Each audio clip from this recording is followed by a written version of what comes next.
Palavra do Senhor.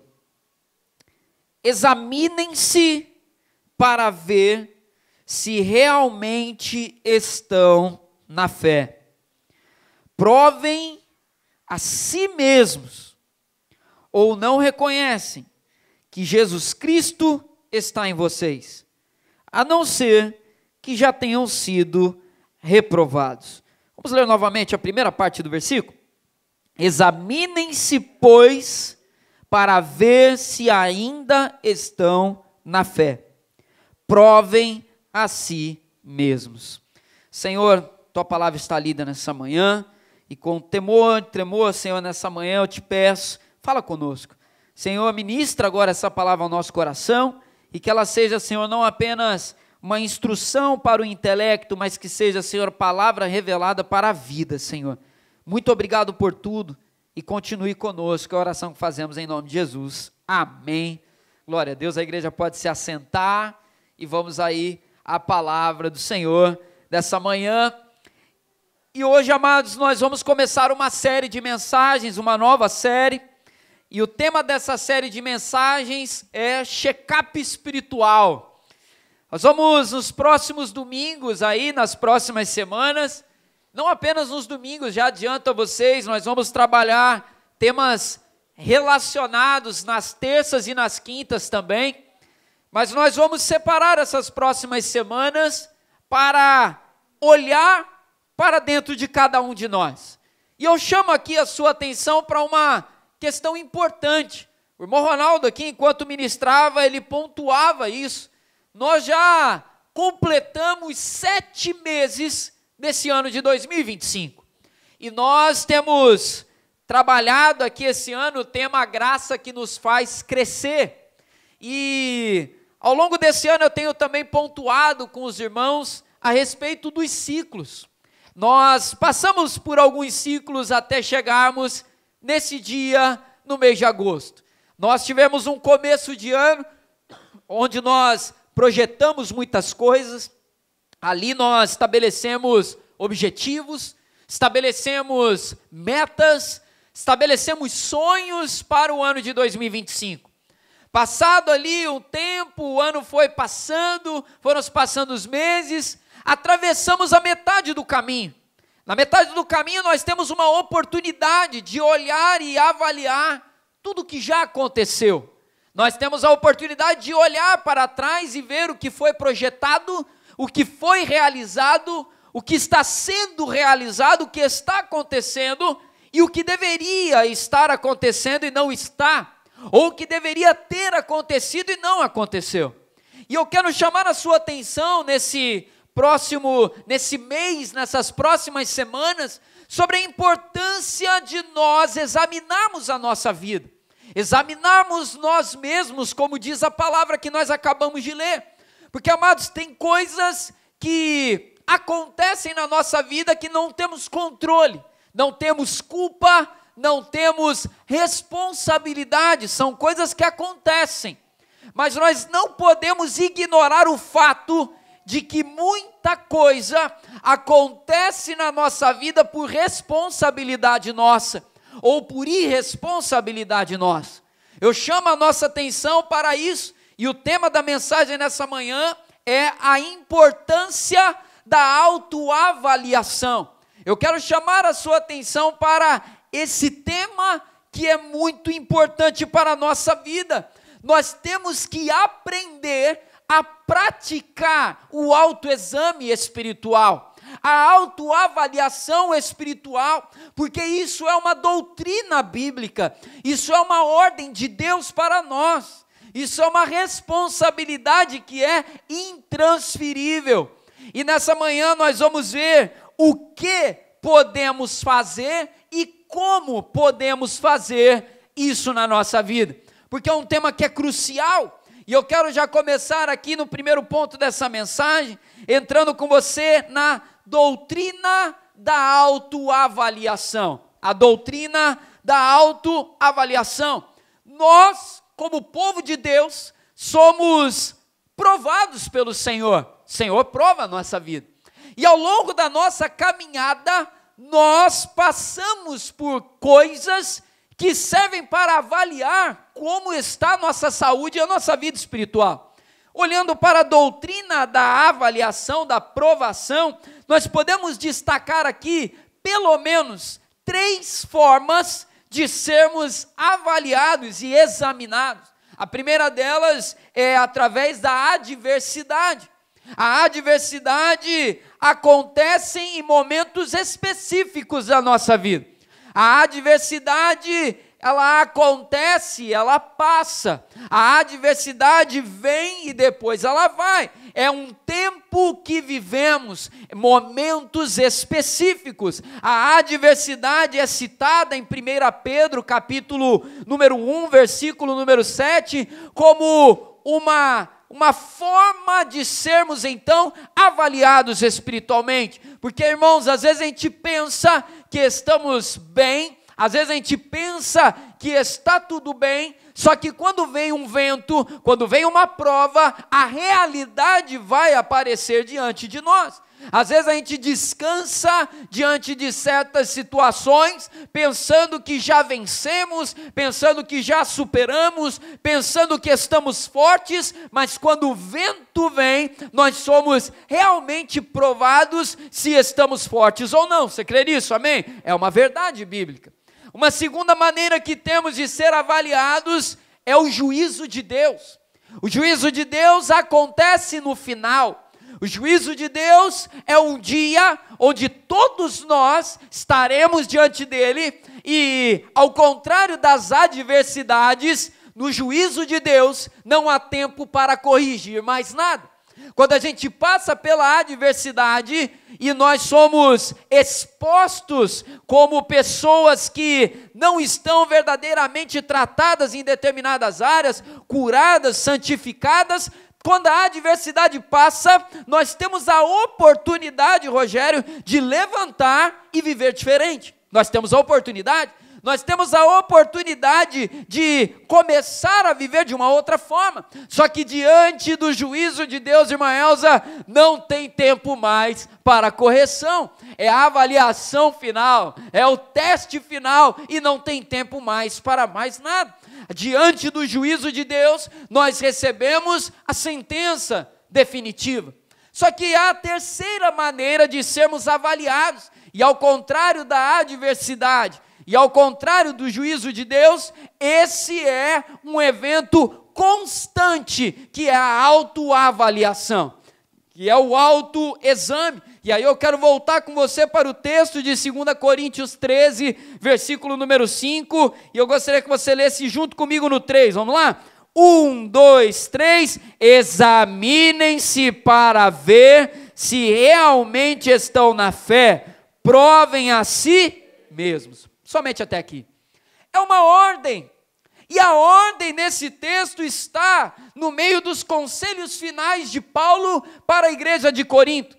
E esses conselhos, trata-se aqui de ordens contínuas, ou seja, algo que eu tenho que fazer hoje, que eu tenho que fazer amanhã, que eu tenho que fazer a vida inteira. Esse conselho, essa ordem da palavra de Deus, é uma ordem para nós também. Examinem-se para ver se ainda estão na fé. Isso é muito sério. A ordem aqui não é examine-se para ver se você está feliz, examine-se para ver se você está confortável. A ordem é outra, examinem-se para ver se vocês ainda estão na fé.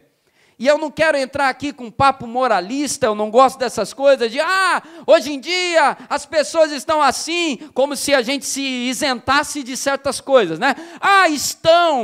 Hoje, que no seu... Não, vamos nos incluir nesse negócio aqui. Não é uma mensagem moralista, é uma mensagem de urgência para nós, porque, amados, o que eu trago aqui agora não é algo para causar espanto, algo para trazer drama para a mensagem, é algo que é real.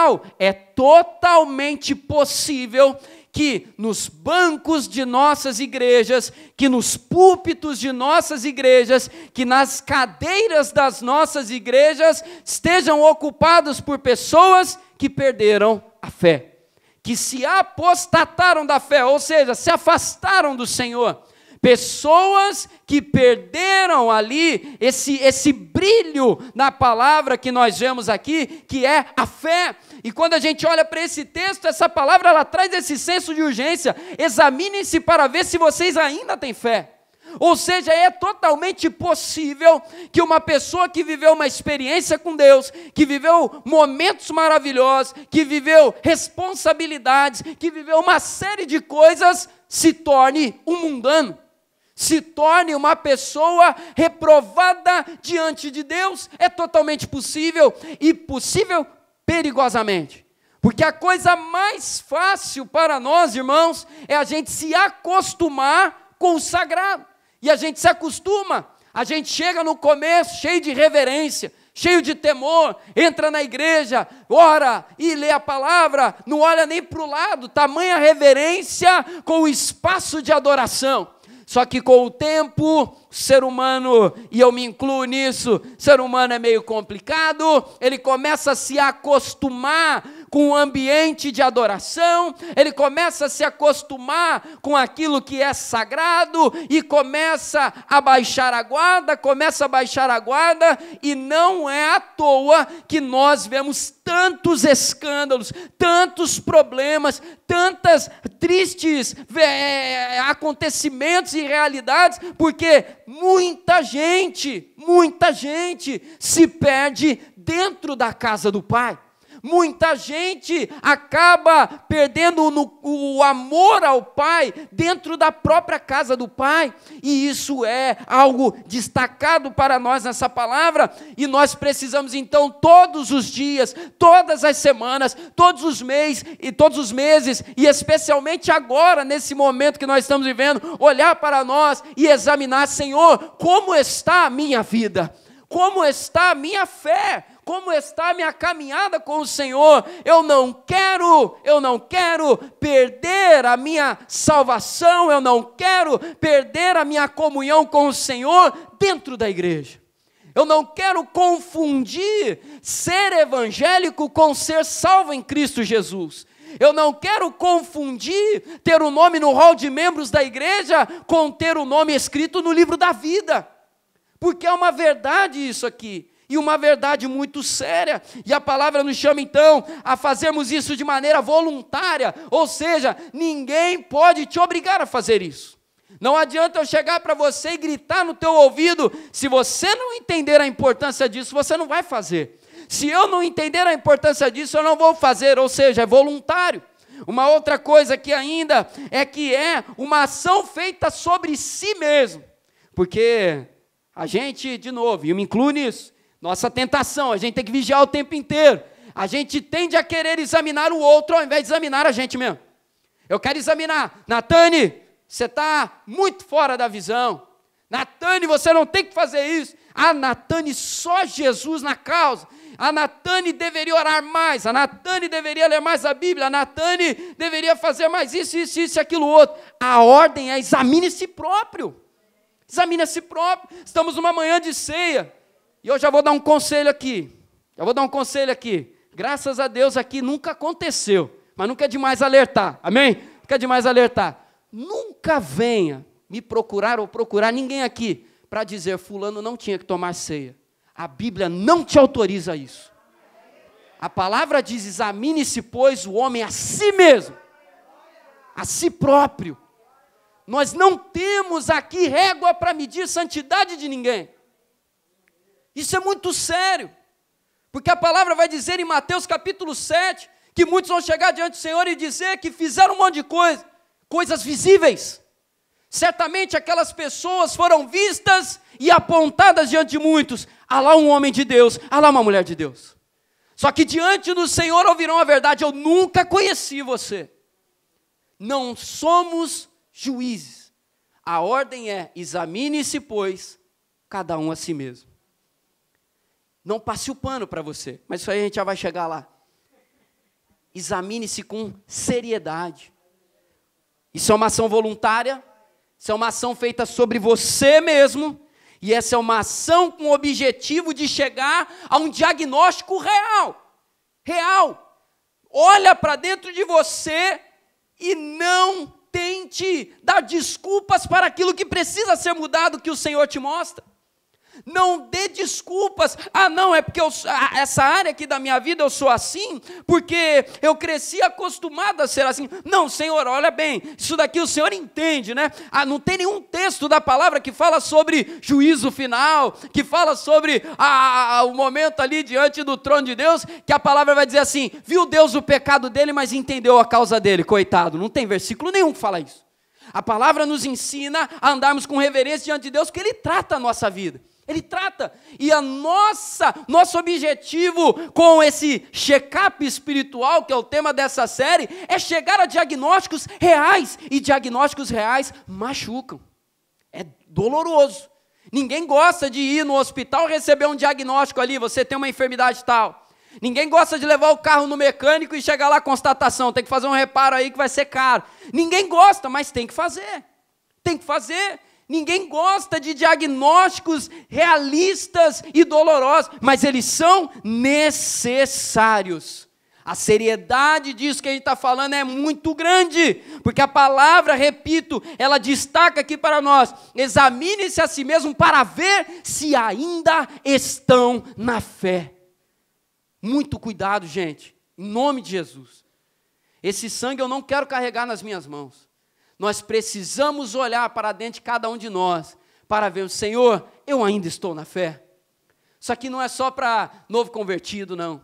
Isso aqui não é só para pessoas que acabaram de chegar, não. Isso aqui é principalmente para você, para mim, que estamos aí na caminhada, que exercemos liderança, que temos tempo de estrada na fé. Isso aqui, cada dia que passa, é mais urgente para cada um de nós. Não podemos confundir ativismo religioso com estar na presença de Deus. Não podemos confundir essas coisas. Paulo está descrevendo isso aqui, gente, para uma igreja que se destaca na Bíblia. Você sabia disso? Uma igreja que se destaca pela variedade de dons. A igreja de Corinto é uma igreja que recebe uma palavra: vejo que há no meio de vós muitos dons, ministérios. Você tinha profetas, você tinha gente que tinha dons de línguas, você tinha gente que tinha dons dos mais variados, e essa mesma igreja recebe essa palavra: olhe para ver se ainda estão na fé.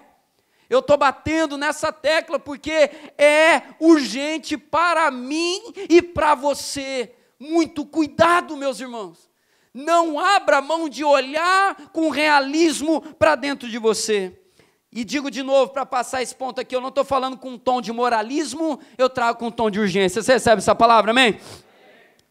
Segundo ponto dessa mensagem: exemplos para nos inspirar. E aí eu quero trazer aqui agora um exemplo da história para te ajudar nessa tarefa. John Wesley, alguns aqui conhecem ele. John Wesley, um homem importante na história da igreja metodista e um homem de métodos. Muito interessante quando a gente olha ali para a vida dele, Alessandra. John Wesley era um homem que tinha método para fazer um monte de coisa. Um bom inglês, né? E, inclusive, a prática do autoexame, da autoavaliação, Gabriel, ele tinha um método para fazer isso. John Wesley escrevia no seu diário. Uma das coisas que o Wesley fazia no seu diário era acompanhar o seu progresso ou regresso na fé. John Wesley anotava o que acontecia nos seus dias. John Wesley se confrontava com aquilo que ele estava vivendo e fazendo. John Wesley escrevia, e esse diário hoje nós temos acesso a ele. E é lindo ver um homem de Deus quebrantado diante do Pai. É lindo de ver quando uma pessoa realmente temente a Deus zela pela sua santidade. E além de Wesley, muitos outros na história escreviam em seus diários. Tem um que tem até o livro também publicado, o diário de David Brainerd. Eu recomendo aí a leitura, se alguém quiser aí, e recomendo ler com um lenço do lado, porque você vai chorar. Um homem, um missionário, um jovem rapaz, que morreu antes dos seus 30 anos, se eu não estiver enganado, de hipotermia, evangelizando índios nos Estados Unidos. E aquele homem, escrevendo no seu diário, visto de fora, irmã Shirley, poderia receber a seguinte palavra: David Brainerd é um homem santo, exemplo, olha que homem perfeito, que grande herói da fé. Só que quando a gente vai para os diários de David Brainerd, aquele homem reconhecia o quão miserável ele era diante da graça de Deus. Quando a gente adota essa prática aqui, nós entendemos, William, Senhor, tem misericórdia de mim, eu sou um miserável, eu sou pó, e o Senhor é glorioso. Obrigado, porque o Senhor me abençoa com a graça tão maravilhosa, eu não mereço nada do que eu tenho. Eu não merecia sequer estar vestido com essa roupa, eu não merecia estar de pé respirando, mas quanto mais eu examino a minha vida, mais eu vejo quanto Deus é maravilhoso. Isso não tem como mensurar em palavras. E o Wesley tinha então essa prática, ele anotava no seu diário, e tem uma frase que ele coloca no seu diário, que eu faço questão de compartilhar com vocês, palavras de Wesley aqui, no dia de 22 de junho de 1740, nessa época o William já era adolescente. Wesley escreveu a seguinte palavra aqui: examinei rigorosamente o meu coração e ações. John Wesley escrevendo: vi onde caí, voltei ao Senhor com súplicas e lágrimas. Frase de Wesley em seu diário. Perceba aqui, examinei rigorosamente o meu coração e ações, vi onde caí, voltei ao Senhor com súplicas e lágrimas. Ver onde a gente caiu é um exercício de sinceridade diante de Deus. Wesley não esconde suas vergonhas, ele se confronta com a realidade. Senhor, eu vi onde eu caí. Isso aqui é uma lição para nós, que a gente não pode se iludir com os aplausos, a gente não pode se iludir com os aplausos e nem se abater com os ataques, a gente não pode. Gente, estamos tratando de maturidade, amém? Maturidade, segundo semestre é daqui para cima, hein, gente? Vamos que vamos. Maturidade, o maduro não se perde nos elogios e não se abate com as críticas. O maduro reconhece diante de Deus que ele é dependente da graça do Senhor, e ele não tem receio de ver onde caiu e reconhecer diante do Pai: eu caí, me ajude a levantar. Não dê desculpa diante de Deus, não esconda nada diante de Deus. E uma outra prática também que o Wesley implantou e ajudou a vida de muitas pessoas. Para quem não sabe, o movimento metodista, uma das marcas lá no Nascedouro, eram os pequenos grupos. Wesley pregava ao ar livre, Wesley juntava milhares de pessoas e muitas delas se convertiam.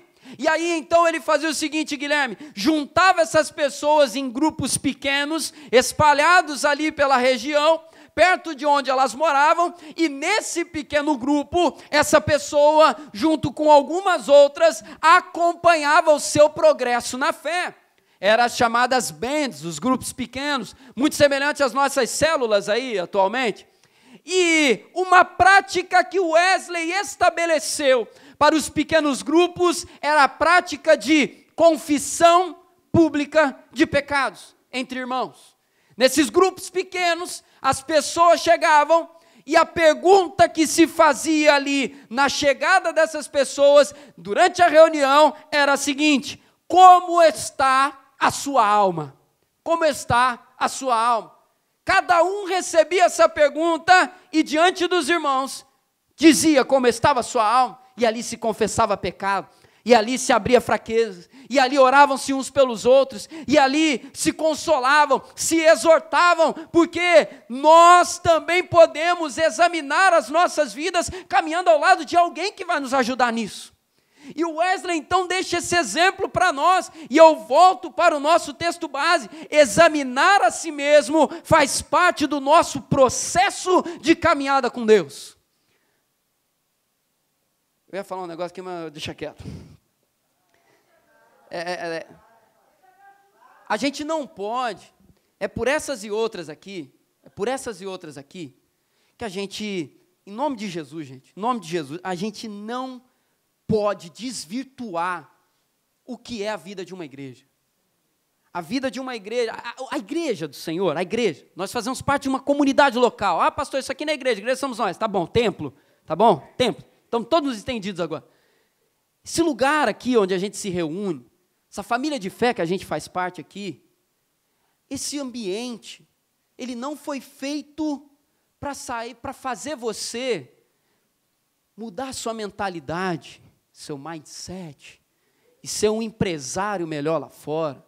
Isso faz parte da fé, a palavra também trata de dinheiro, não estou falando que é errado tratar disso aqui. Só que a gente não pode basear a qualidade da nossa comunhão na fé com o tanto de palavra que faz o meu ego ficar confortável. A gente não pode desvirtuar as coisas nesse sentido. O culto não deve ser medido pelas emoções que você sentiu. Ah, eu estou procurando algo, eu estou procurando um lugar, eu estou à procura de uma experiência. E aí eu vejo algumas coisas na internet que, sinceramente, essa mulher aqui vai direto para o céu, tanto que ela aguenta. Às vezes eu estou lá estudando, eu saio do escritório, ela está trabalhando na sala, e aí eu chego nervoso lá, eu falei, caramba, cara, não tem mais o que inventar. Não tem mais o que inventar. É a igreja fazendo paleta de cor, de roupa. É igreja, sabe, não vou falar mais nada não, mas, olha, igreja não é isso. Você vem para esse lugar para renovar sim a sua esperança, você vem para esse lugar para renovar sim a alegria quando você precisa, mas Deus também vai puxar a tua orelha, Deus também vai exortar a sua vida, e a gente não tem que correr disso, a gente não pode, amados, permitir que a moda desvirtue a gente. A gente não pode. E eu não estou aqui para falar de nome de igreja, não estou aqui para apontar. Digo de novo, isso aqui não é uma mensagem moralista. Voltemos para cá. Não podemos permitir que nós venhamos cair nesse erro. Porque esse erro começa no nosso coração. Examine-se, pois, cada um a si mesmo. E veja se ainda está na fé. Está aí comigo, amém? Amém. Último ponto. Conselhos práticos para hoje. Vamos fechar aqui com conselhos práticos agora. Como que eu faço isso? Como que eu me examino? Primeiro ponto aí, se você quiser anotar, marca, porque isso aqui é importante para te ajudar. Pastor, eu quero começar a me examinar hoje, o que eu faço? Primeira coisa, olhe para dentro de você com sinceridade. Olhe para dentro de você com sinceridade. O que é pecado para o outro é pecado para você também. Olhe para dentro de você com sinceridade. O que era errado ontem continua sendo errado hoje também. Olhe para você com sinceridade e não dê desculpas diante de Deus. Eu até coloquei aqui, né, eu falei que eu ia voltar nessa expressão depois, não passe o pano para você. Se possível, em nome de Jesus, olhe para dentro de você e deixa Deus mostrar. Deixa Deus mostrar. Toma um choque de realidade. Quer tomar um choque de realidade na sua vida? Olha para dentro de você. Mas sem óculos. Olha, sem disfarçar. Sem Photoshop, né? Agora, Photoshop agora é coisa antiga, né, Guilherme? Agora já foi, né? Sem florear o negócio. Sem firula. Sem firula. Sabe por quê, amados? Você precisa ser realista, porque diante do tribunal de Deus, não tem como engambelar o juiz. Se o juiz aqui da terra se vende, é enganado, erra, faz um monte de coisa, o juiz com J maiúsculo, esse vê todas as coisas. E digo de novo, não estou aqui para te aterrorizar, estou trazendo verdades para você. E quando a gente faz isso, eu dou um conselho para você também, se você funciona bem desse jeito, anota o que você está vendo. Anota. Olha, no dia, que dia é hoje? Hoje é dia 4? 3. Dia 3 de agosto, eu ouvi uma palavra na igreja, Deus falou comigo, cheguei em casa, olhei para dentro de mim mesmo e vi muita coisa. Que é muita coisa. Eu vi isso, eu vi isso, eu vi isso, eu vi isso, e paro por aqui, senão não vai caber tudo numa folha só. Uma coisa de cada vez. Coloca diante de Deus e trata.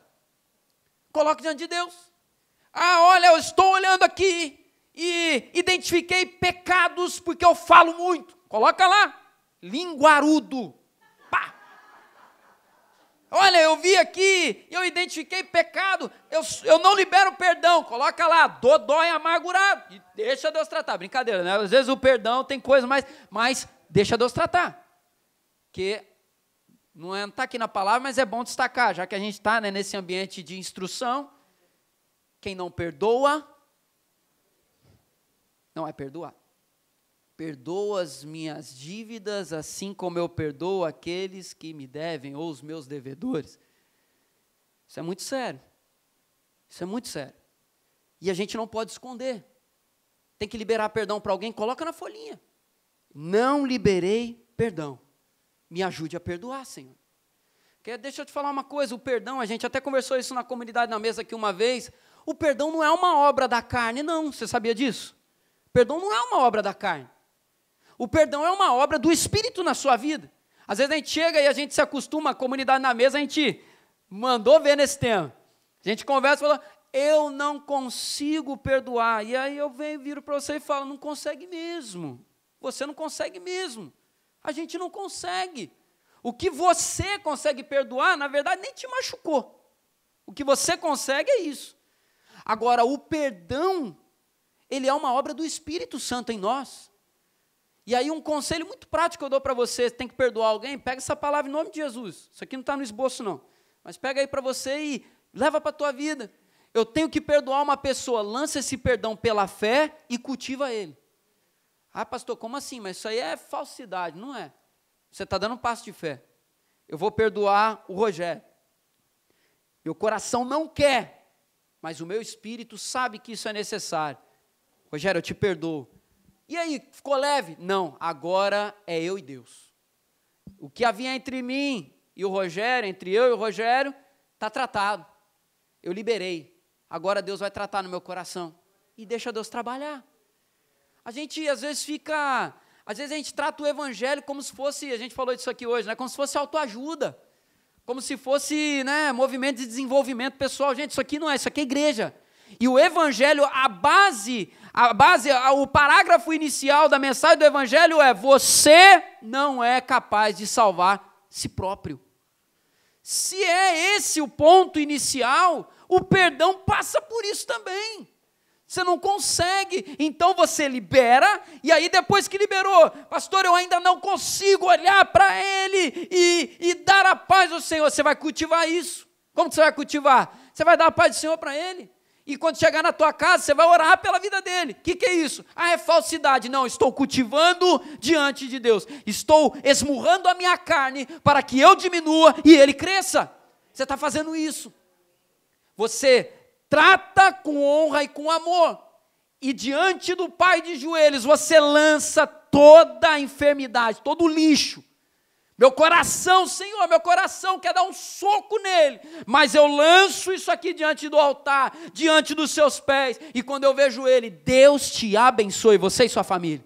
Ora pela vida dele, abençoe o Rogério, abençoe a família dele, abençoe o trabalho, os estudos. Você está cultivando espiritualmente. Então olha para dentro de você e não esconde não. Ah, mas isso aqui é um pecadinho, só que não tem problema, é basicão da fé, né? Vamos lá, não existe pecadinho nem pecadão, não está na Bíblia, mas é uma anedotazinha, uma frasezinha para te ensinar uma verdade que é real. Não existe pecado que incomode mais ou menos a Deus. Se bem que o texto fala, né, o texto bíblico, né, das 6 coisas que Deus detesta e a 7ª que ele abomina, né? Mas voltando para cá, olhe para dentro de você com sinceridade. Segunda coisa que você vai fazer para se examinar, submeta-se a Cristo. Submeta-se a Cristo. Senhor, está aqui a lista. Misericórdia. Talvez a caneta já vai estar toda borrada, você vai escrever aquilo chorando. Eu não queria pôr isso aqui na lista. Eu achei que isso aqui já tinha ficado para trás. Eu tentei colocar uma pedra em cima desse troço. Eu tentei, mas o Espírito Santo me incomodou, está aqui. Agora você vai submeter a Cristo. Senhor, eu reconheço que isso aqui não é coisa para homem de Deus e nem para mulher de Deus. Me ajuda. Submeta a Cristo. Quando você faz isso, o texto que nós lemos, vamos voltar aqui para 2 Coríntios 13, 5. 2 Coríntios capítulo 13, versículo 5 vai dizer, vamos ler de novo. Examinem-se para ver se realmente estão na fé. Provem a si mesmos. Agora, ou não reconhecem que Jesus Cristo está em vocês? O que Paulo está dizendo aqui nessa frase, o que essa palavra diz para nós, é o seguinte: faça, porque aquele que pode dar jeito nisso está em você, amém? Está em você. A boa notícia é essa, a boa notícia é essa. Eu não sei como que eu vou resolver esse problema, não é você que vai resolver, você vai submeter agora a quem vai resolver esse negócio. Cristo está em você, é por isso que a gente não tem que dar desculpa, é por isso que a gente não tem que maquiar. Por quê? Porque aquele que tem poder para resolver está dentro de mim, Ele tem poder para fazer, Ele tem poder. Então Cristo aqui está, porque eu creio, a palavra diz que o Senhor levou sobre si as nossas dores, nossas mazelas, nossas enfermidades, o castigo que nos traz a paz estava sobre Ele. Está feito, submete a Cristo.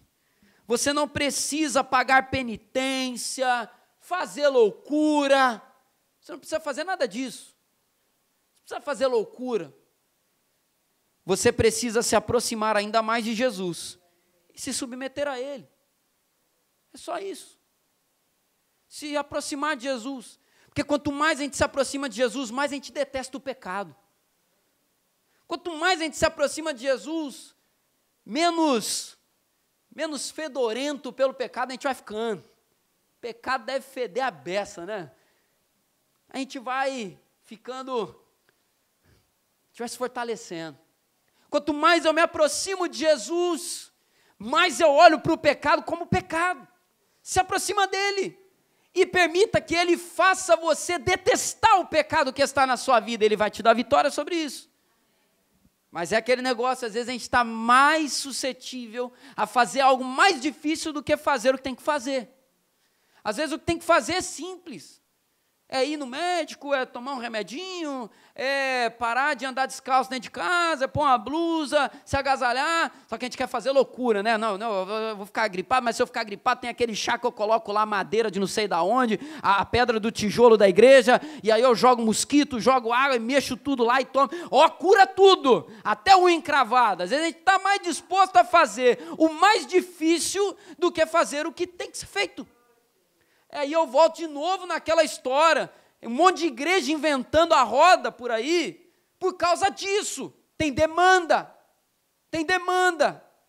a culpa é nossa, que a gente vai criando demandas de coisas superficiais, e tem uma frase, né, que se diz, né, todo dia sai de casa um malandro e um bobo, vou usar a palavra bobo aqui, para pegar leve com a gente, eles vão oferecer, só que a gente não pode se esquecer, gente, não pode. Isso aqui é insubstituível.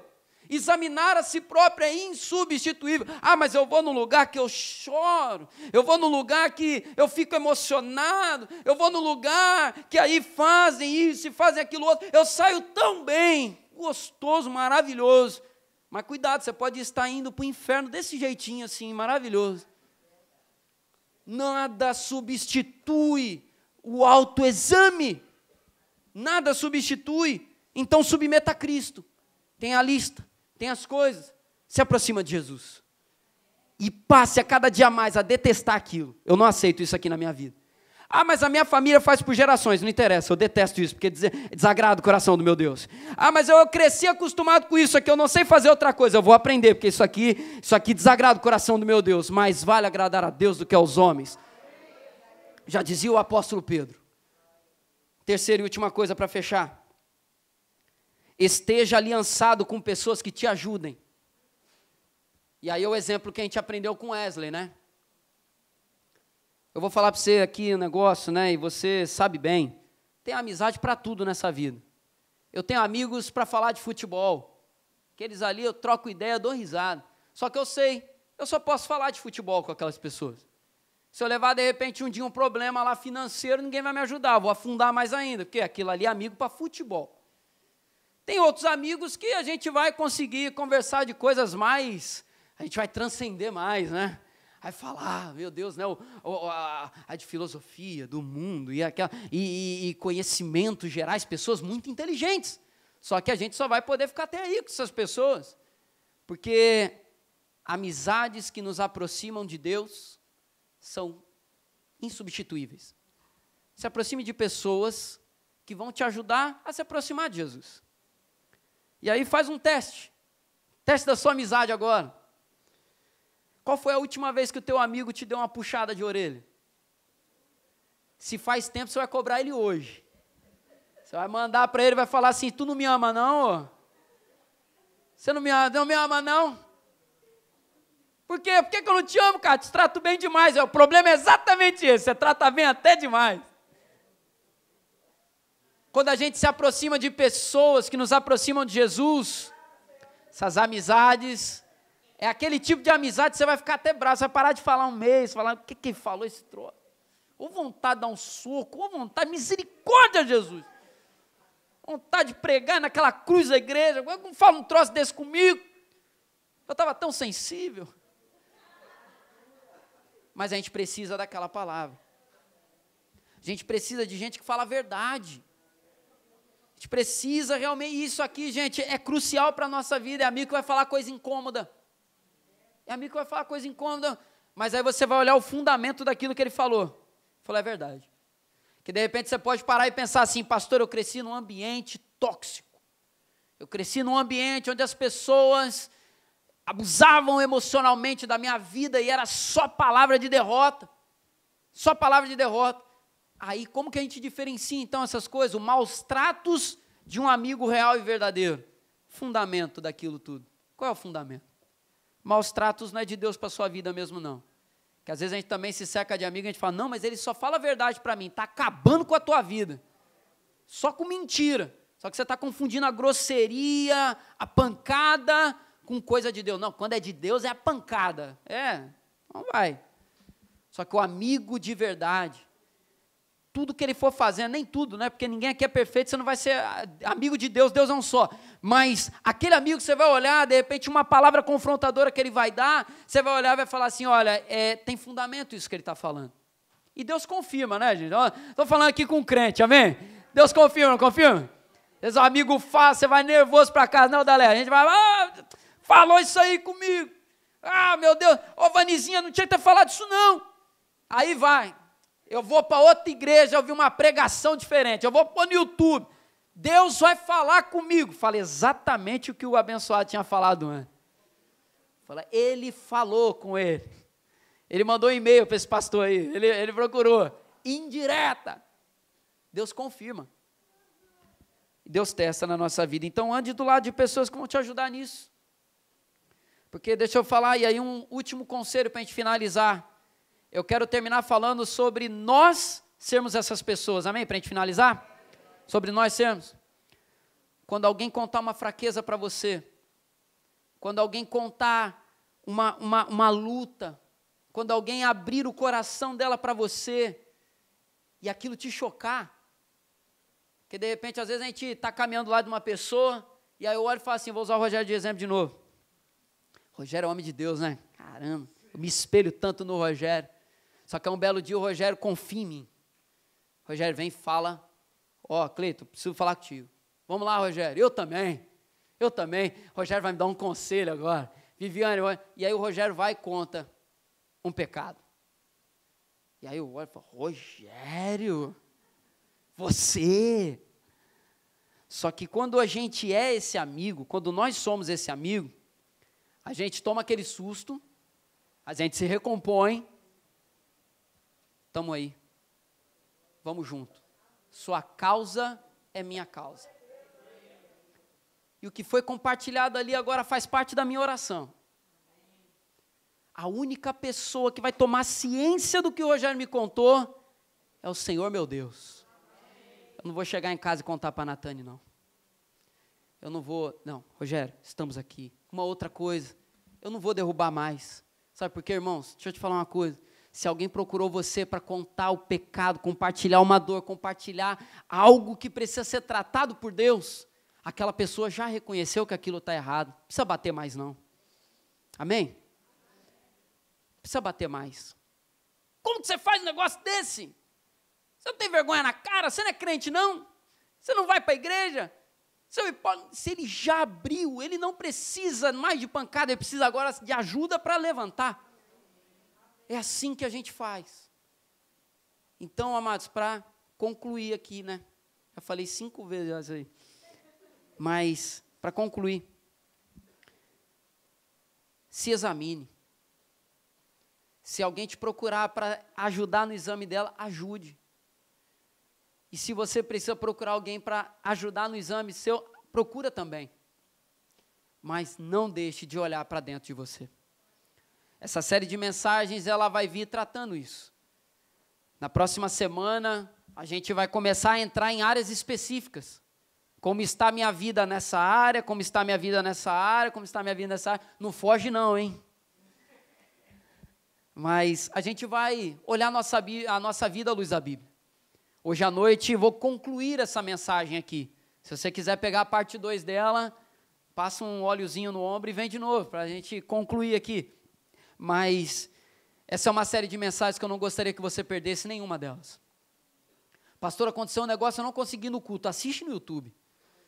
Mas nesses próximos dias, nessas próximas 5 semanas que virão, vamos entrar juntos num tratamento diante de Deus, amém? Amém. Vamos junto? Posso ir com você? Amém. Vamos começar agora então? Se coloque de pé.